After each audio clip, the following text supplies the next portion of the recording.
just a quick note about fonts. If I were to come over here and open up a new draft, a design file, if I were to take my text tool and draw out a text box and just type any old whatever. So if I come over here and take a look at the fonts, we have a number of fonts installed. These are the typical Google web fonts that just come standard with Figma.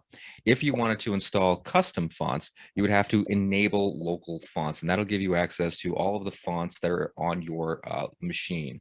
And to do that, back over on the dashboard here, if you were to click onto your profile and go to settings, here under settings, you'll see a number of things about your account. And if you scroll down a little here, you'll see fonts. Local fonts are currently not enabled. Install font service to enable local fonts, learn more. And they're going to ask you to download this installer. This is going to install a small plugin which will allow Figma to access your local fonts. And it's going to pop up a window to save. And I'm just going to save that right there. And when that's done, I'm going to open file I just downloaded. You're going to see a window, Figma agent setup, and I'm going to click on install. That looks complete, and I'll click close.